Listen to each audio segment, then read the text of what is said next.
Assalamualaikum warahmatullahi wabarakatuh. Halo guys, kembali lagi bersama saya Bodo. Saya baru tonton di debat capres ini sangat menarik guys.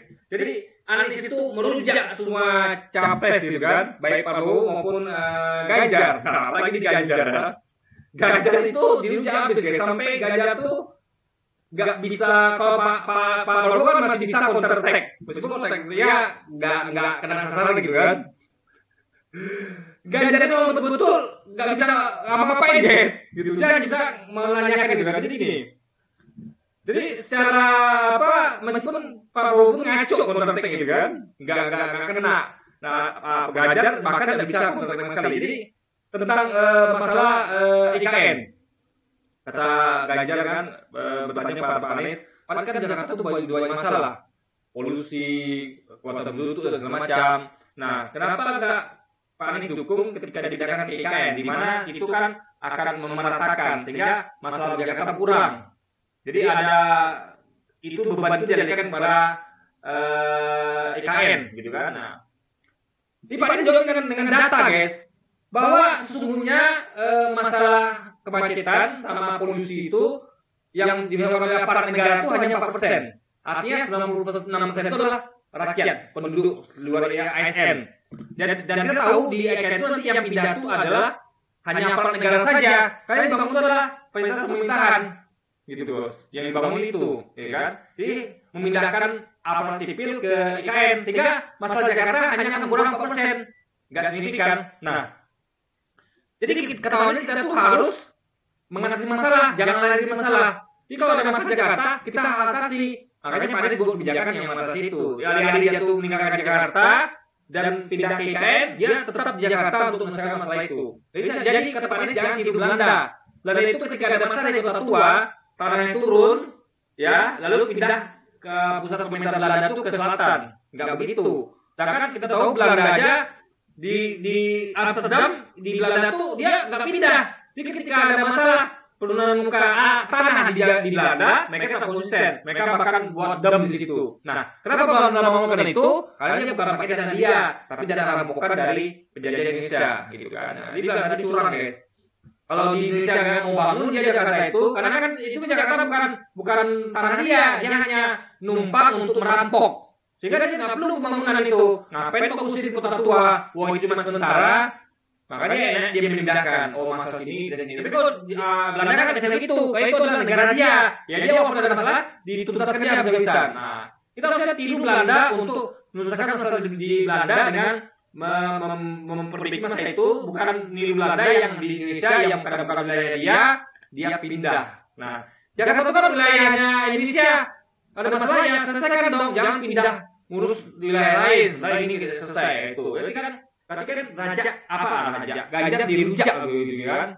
Nah Ganjar juga menyinggung bahwa kalau gitu Pak Anies apakah Pak Anies oposisi gitu kan, karena tidak mendukung kebijakan untuk pindah IKN yang sudah digagas oleh bahkan Zaman Soekarno. Nah Pak Anies kan merujak Ganjar sekali lagi mengatakan bahwa ini kita tuh itulah kurangnya dialog.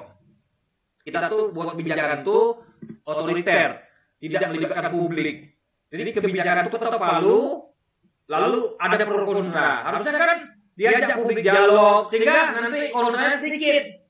Kontranya sedikit, ada suatu kebijakan, artinya rakyat, bukti rakyat dilibatkan. Artinya banyak orang dilibatkan. Tapi ketika suatu kebijakan mulai masalah pro kontra banyak, artinya itu kurangnya partisipasi publik.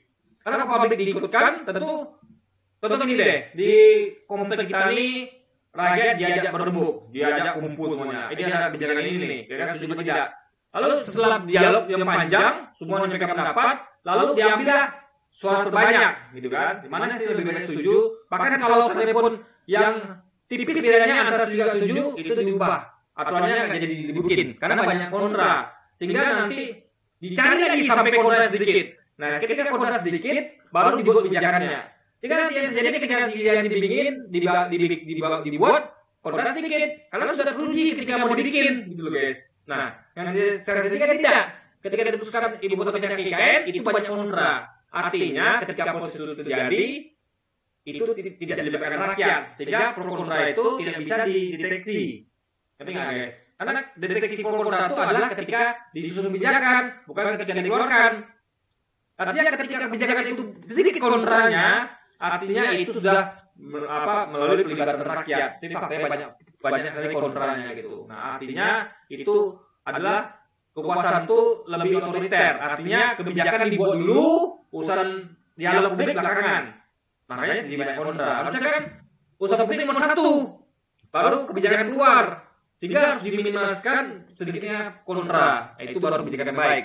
Tapi kalau kebijakan otoriter sih tidak peduli dengan kontra. Dia yang penting dibuat kebijakan dulu. Mulai protes pun nanti urusan belakangan. Kan begitu. Harusnya kebijakan dibuat berdasarkan dari minimnya kontra. Sehingga kalau kita dialog dan kita lihat sedikit kontra, nggak signifikan, lebih banyak yang pro, ya kita bangun gitu. Nah, itu yang terjadi. Artinya ini membuktikan lagi adalah kekuasaan ini otoriter. Kebijakan dibangun bukan berdasarkan persepsi publik, sehingga faktanya jadi banyak kontra. Nah, itu termitigasi karena itu tadi tidak ada pelibatan publik di dalamnya, kurangnya pelibatan publik di dalamnya.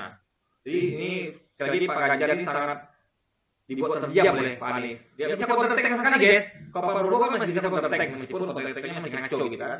Tapi Pak Ganjar memang terdiam sekali.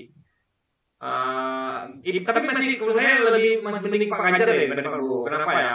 Karena Pak Ganjar ini dia minimal dia tuh jujur mengakui bahwa Anies itu benar. Dia tuh nggak berusaha untuk ngeles. Dia nggak berusaha untuk apa ya? Dia nggak berusaha untuk dia tahu Pak Anies benar. Tahu dia benar.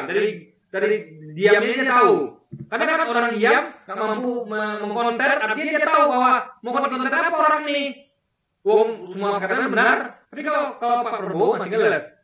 Dia tahu Pak Anies benar, tapi dia masih berusaha untuk apa ya, ngeles gitu guys. Pak Anies begitu. Padahal Pak Anies kan udah berdasarkan data gitu kan. Nah, jadi kalau kita lihat secara nilai jelas Pak Anies lebih baik dibandingkan Pak Ganjar dan Pak Prabowo, dan Pak Ganjar lebih baik dibandingkan Pak Prabowo. Karena minimal Pak Ganjar tuh lebih genuine, lebih jujur, lebih ya dia tuh nggak ngeles gitu guys. Kalau Pak Prabowo dia sudah kalah di antara keduanya, dia pun tidak jujur pula gitu kan. Tidak jujur mengakui bahwa Pak Anies itu benar gitu. Yang kita tuh membutuhkan kejujuran lah minimal kayak Pak Ganjar. Pak Ganjar tuh meskipun dia itu begitu, dia jujur guys. Ya, jadi Pak Ganjar ini punya nilai kejujuran lebih tinggi dibandingkan Pak Prabowo. Tapi kalau Pak Anies menang segalanya, menang jujur, menang secara intelektual, menang secara data, makanya jadi urutan presiden 3 adalah Pak Anies nomor 1, Pak Ganjar nomor 2, Pak Prabowo nomor 3. Itu penilaian saya sementara ya. Kita akan nanti akan nilai dari debat-debatnya. Karena kita mungkin saya yakin ini akan berubah gitu kan, tidak akan geser. Karena memang ini adalah pondasi dasar ya, bahwa orang itu harus punya rasa adil, punya rasa jujur, dan punya intelektual. Sedangkan Pak Ganjar itu mungkin dia punya intelektual ya, meskipun tidak setinggi Pak Anies, tapi dia punya kejujuran, dia memiliki Pak Anies. Tapi Pak Prabowo itu mungkin dia punya intelektual, tapi dia nggak punya kejujuran guys, itu masalahnya. Pak Anies lengkap, punya kejujuran, punya intelektual gitu kan. Nah itu poinnya. Jadi ya saya lupa ya, mungkin Pak Ganjar ini ya intelektualnya kurang, mungkin intelektualnya kurang ya, bukan ya tinggi. Jadi gini saya ulangi ya, Pak Anies itu dia punya intelektual dan punya kejujuran. Pak Ganjar hanya punya kejujuran, intelektualnya agak kurang. Kalau Pak Prabowo ya, dia punya intelektual meskipun tidak setinggi Pak Anies, tapi dia nggak punya kejujuran guys. Nah itu dia bisa lihat dari tiga itu. Apakah ada mau pemimpin yang punya intelektual dan kejujuran, atau ada mau pemimpin yang hanya punya kejujuran, nggak punya intelektual, atau ada punya pemimpin yang punya intelektual sedikit, tapi tidak punya kejujuran. Nah, nanti kami pilih. Kalau saya tentu pilih pemimpin yang punya kejujuran dan juga punya intelektual seperti Pak Anies. Oke, jadi mungkin sekian dulu aja video kita kali ini guys, dan sampai jumpa lagi di video selanjutnya. Dan wassalamualaikum warahmatullahi wabarakatuh guys.